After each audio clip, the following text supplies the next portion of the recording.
이 새끼 아트만두 작가의 선제풍자 캐리커처가 화제입니다. 작품성과 화제성, 그리고 사회풍자의 정확도가 윤석열차에 버금간다고 평가하고 있습니다. 시사풍자화를 줄곧 발표해온 캐리커처 전문가다운 솜씨라서 더욱 관심이 가는데요. 이 새끼란 귀먹어 말귀를 알아듣지 못하니 기묘하고 이상하다라는 뜻이라고 합니다. 비공개 장소로 아무도 모르게 국화를 들고 유가족 빈소에 갔던 김건희 여사. 카메라에 비친 눈빛이 국화를 든 눈빛과 전혀 다르다는 것이 정확하게 표현되어 있습니다. 아무도 모르게, 촬영 장소는 비공개. 글씨도 자세하고 정확히, 그러나 유머러스하게 잘 표현되어 있습니다. 그리고 술에 거나하게 취한 윤석열 대통령은 국민이 안전한 나라라는 어깨띠를 두르고 자신만의 제스처를 하고 있습니다. 손가락으로 하늘을 찌르고 있는 모습입니다. 이 또한 재미있는 편말이 있는데요. 왕의 나라와 촬영 장소는 삼각지 로터리라는 글귀가 참 적절히 잘 적혀 있는 것 같습니다. 그리고 나머지 자질구레한 찌끄레기들도 있는데 여기서는 그냥 넘어가겠습니다. 아시다시피 그냥 보여지는 게 전부인 허수아비들입니다. 그럼 다음 이야기로 넘어가 보겠습니다. 윤석열 대통령의 도어 스태핑에 대한 기가 막히고 어이없는 추태인데요. 잘 표현된 다른 영상의 목소리로 들려드리겠습니다. 장경태 왈 총공 도어 스태핑 안돼 방송대자 중단 경 갈수록 가간.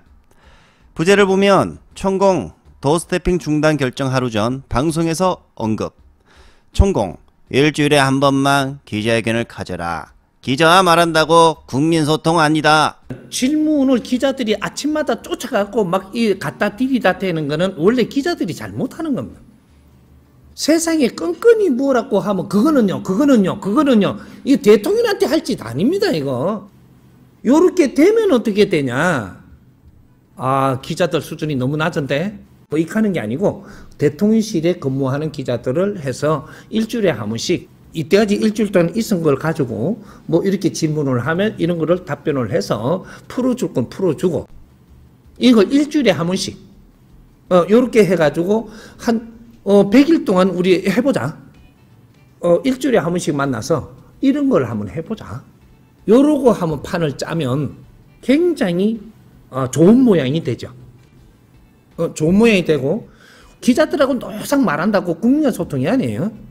언론 보도를 보면 윤석열 대통령의 도어 스태핑이 잠정 중단이 되었습니다. 안전 중단이 아닌 만큼 언제든 필요에 의해서는 가끔씩 할 수 있다라고 볼 수 있는 대목인데요. 그렇다면 총공이 말한 대로 일주일에 한 번 불러서 기자 불러서 하면 총공이 정말 말한 대로 되는 거죠.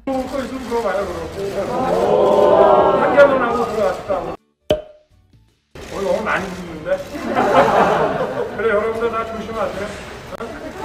괜찮으면 이거 앞에다가 나중에 내일도 하실 거예요? 뭐 입어야 하나 안 되겠어. 여러분들 좀 괜찮아지면 이 앞에다가 며칠 있다가.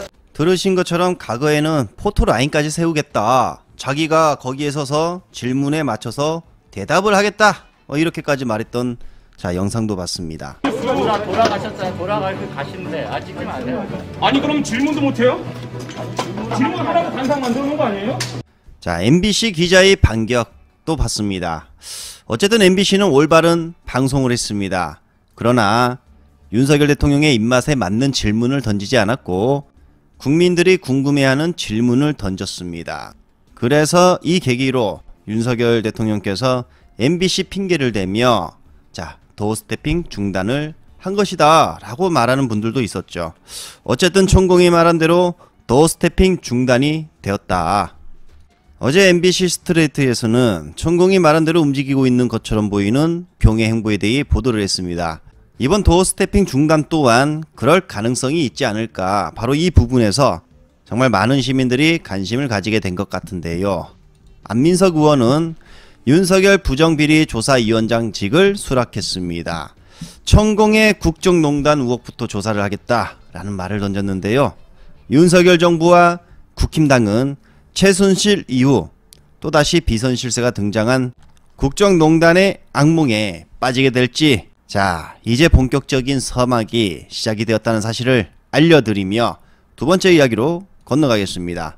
유승민 전 의원의 직격이 또 터졌습니다. 윤석열 도어 스태핑 중단에 이런 말을 했다고 합니다. 누가 하라고 시킨 것도 아닌데 왜 혼자 하고 혼자 또 이렇게 중단을 하냐. 자, 대통령실 도어 스태핑 장점 중단에 국민과의 소통 사라질까 우려. 앞서 천공은 이런 말을 했었죠. 기자들과 늘상 말한다고 국민과의 소통이 아니다. 중단하고 일주일에 한 번씩 해라. 자, 이렇게 말을 했었죠. 그러나 그 부분에 대해 유승민 전 의원은 국민과의 소통 사라질까 우려를 나타낸 것입니다. 자, 지금부터 유승민 전 의원의 소신 발언 육성을 직접 들어보겠습니다.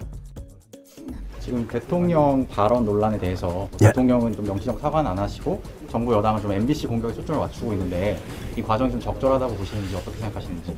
제가 최근에 그 대통령의 그 막말 파문에 대해서 제가 좀 쓴소리를 했습니다. 저보고 왜 그렇게 대통령 비판하느냐 그러시는데 대통령 잘하시라고 한 겁니다. 대통령 제발 대통령 되셨으니까 좀 제발 잘하시라고 제가 이야기를 한 거고.